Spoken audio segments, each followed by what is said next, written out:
Hi, welcome to Bar Cart Bookshelf, a video series about books and the drinks they inspire.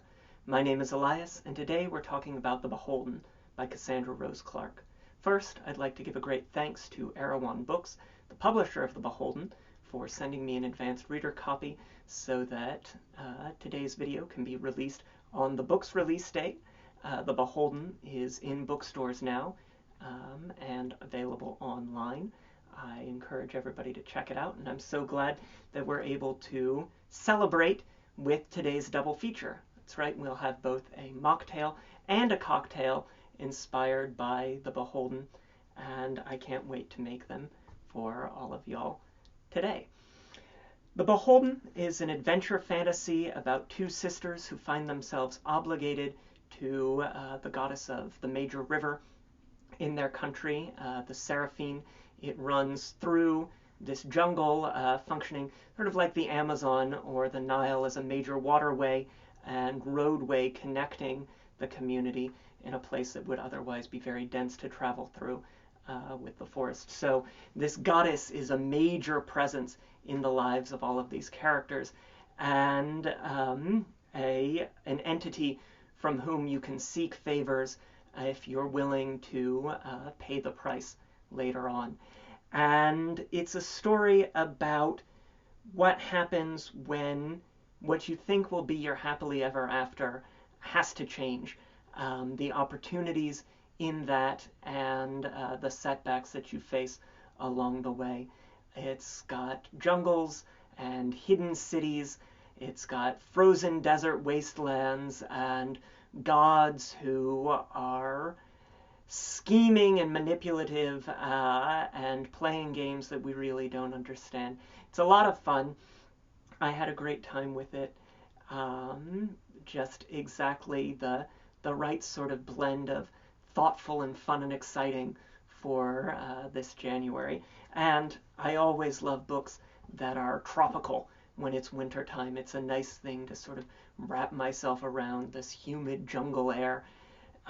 So without any further ado, why don't we get into our two drinks? We're going to start with the mocktail. It's a sparkling mango, which is mentioned in the very second chapter of the book.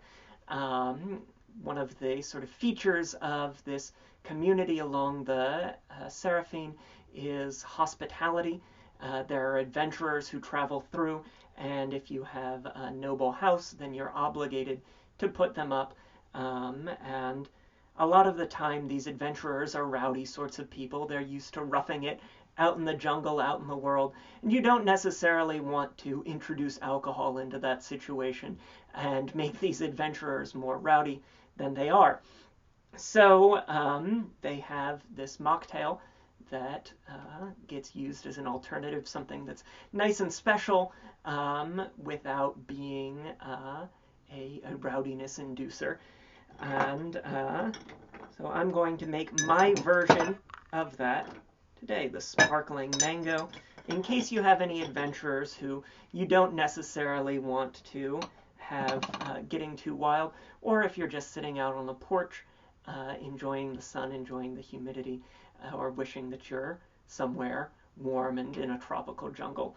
So we'll start with getting 3 ice cubes into our highball glass, and then got a mango nectar here. You can use a mango nectar or pure mango juice. Mango juice right now is a little harder to come by because of some of the supply chain issues, but the mango nectar is a really wonderful way to get that in there. We're going to get a full ounce of that into our highball glass. And then one of the features of this jungle is they have this root, bloodroot, that's this really rich red. I don't have any bloodroot, but we're going to get a couple of ingredients that sort of play with that idea, starting with blood orange. And we're going to get the juice of 1 full blood orange into our mocktail here. Good. Now I'm using the fine mesh strainer just because there are seeds, and I don't necessarily want the seeds to be in our glass, but if you don't mind a little extra pulp, then certainly you don't have to strain that blood orange juice. And this is going to end up being about an ounce or so of juice. It's going to bring some brightness. It's going to bring some really fun color. Blood orange is one of my favorite winter ingredients, just because of the sort of wonderful citrus and the bright color, the rich color that it offers. So we've got our blood orange and our mango. The other ingredient that we'll use to be our sort of blood root is a hibiscus syrup made with equal parts hibiscus tea and sugar, the same way you would a simple syrup. And we're going to get half an ounce of that in there.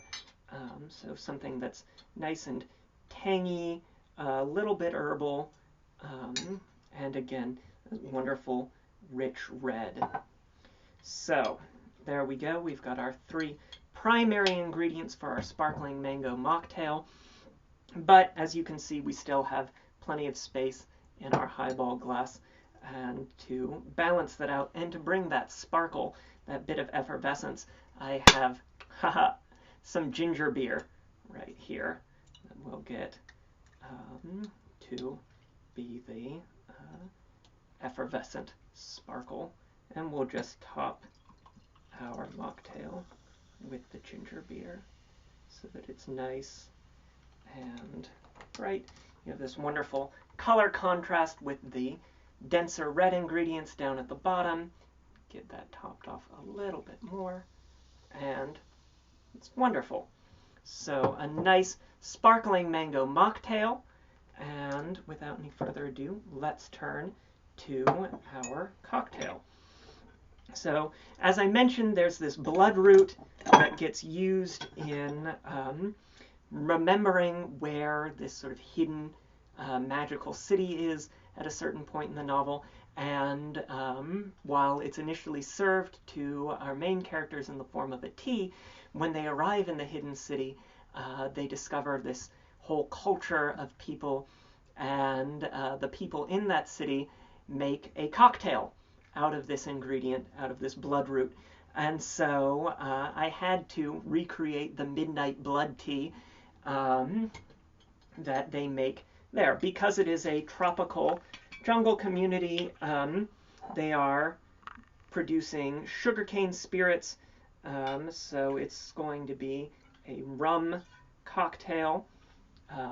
So we'll start with 1.5 ounces of an aged rum.